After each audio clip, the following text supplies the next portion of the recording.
Hey everybody, I'm Tamara, and today we're going to talk about borderline personality disorder and clinginess.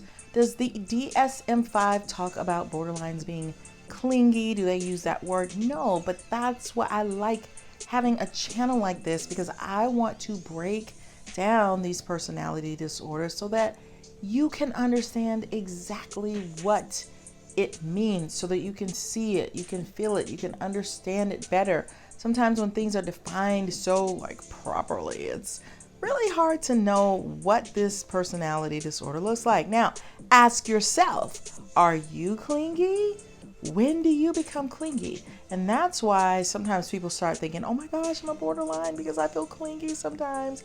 We all can feel clingy. Babies are clingy. That is a normal part of being a baby. At some point, they are going to cling to you. They're going to whimper when you walk out of the room.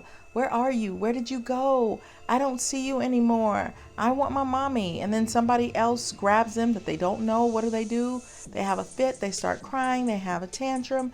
No, I want to cling to my mommy or my daddy or my grandma, somebody that I'm really bonded to. Well, there are people in life who never stop doing that. They do that every day, all day, for the rest of their lives. Because when they went through that phase in life, they didn't properly bond to anybody. They didn't learn to trust someone. So their caregiver wasn't there for them in the way that they needed. And so they never got through that phase where they learned that the world is safe, people are safe.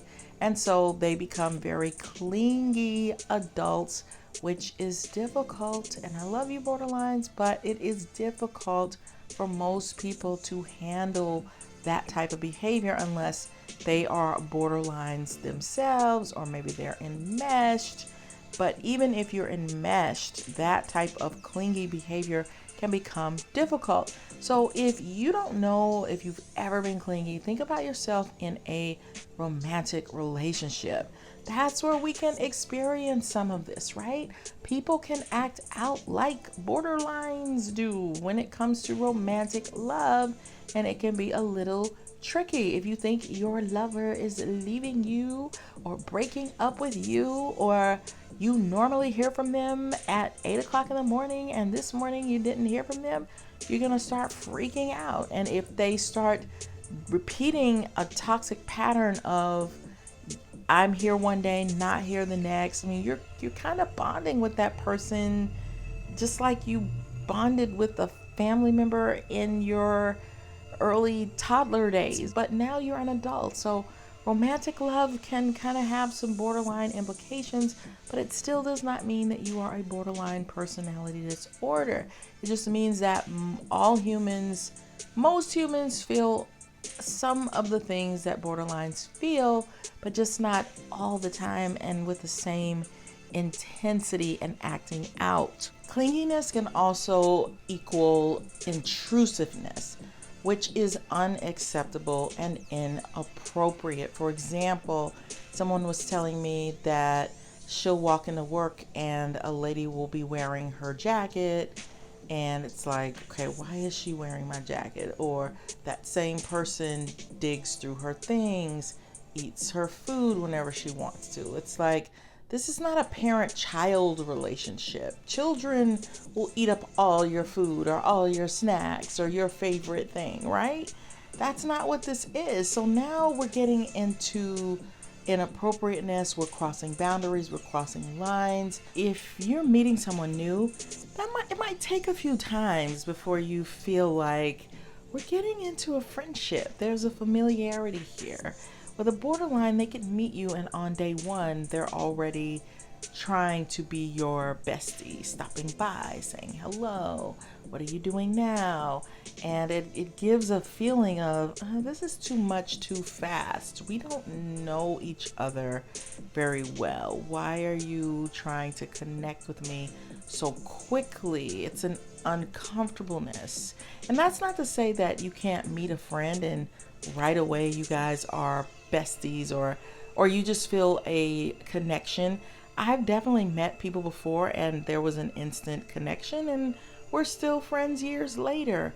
But most people, it takes a while for you to develop a friendship, and they get close too quickly. So they may also start calling you too much. You don't really know them. As soon as you give them your number, they're calling you 2-3 times a day, or calling you too really early in the morning or really late at night. Too much of an attachment. When a borderline is in that super clingy mode, it can make you feel like I need space. Stop checking to see if I'm still here.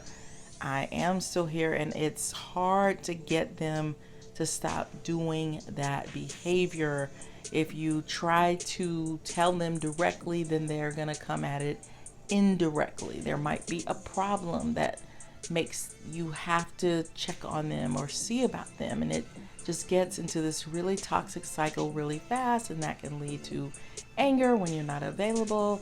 And that is one of the difficult areas of connecting with a borderline. So clinginess is not cool. I think in a romantic relationship, it lends itself better. And I'm not saying that that can't lead to issues and problems and trouble from being too clingy, even in a romantic relationship, but it's more acceptable.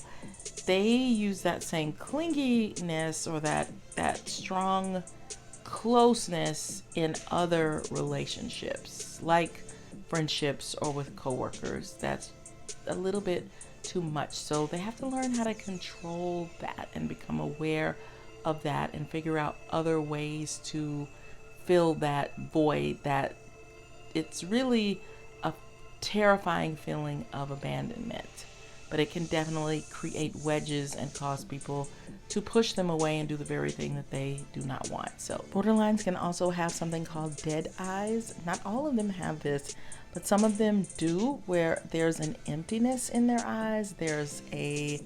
It's like, it's more than just a sadness. It's I've checked out, like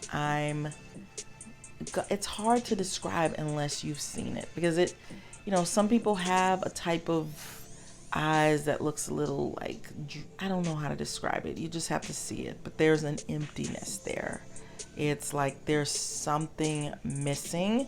And yet some of them can still be very, very successful, even with that blankness. But it is really, really interesting. But that's a clue for me that somebody could have disorder. If I suspect that somebody has borderline personality disorder in my personal life, I will make a concerted effort not to allow them to attach to me. Why? Because I know I can't meet that person's needs. I don't have the capacity. I don't have the strength. I know what's going to happen. I'm going to get worn down. And so I want to protect them and me from an inevitable hurt where you have to draw the line and say, I can't handle this. I can't do this. So rather than reeling them in and pretending or psyching myself into, I can meet their personal needs, I can make them feel better. That was the old me. The new me knows I have to protect myself. I have to know what my boundaries are, what I can and cannot handle. And I know that that is a trigger for me. When somebody is too clingy, too needy, I don't handle that well. It can be nice to have a closeness with someone in that way, but it usually leads to hurtfulness and toxicity. And so we all have to be careful, and we all have to get the help that we need. So if you're suffering with the disorder, try to get help, but really be dedicated to not just a quick fix, but a deep healing. Like, you have to work really, really hard, and it's gonna be tough, but I believe in you and I know you can do it. So if you want healthy love, check out my book, Flip the Script on Love by Tamara Hunter Zyon. It's on Amazon. And you want to have healthy relationships. So I think that will really help you get the romantic love that you want. So have you ever met anybody that you felt like was just too clingy or too needy? And how did you handle it? Let us know in the comments, and I'll see you on the next video. Bye.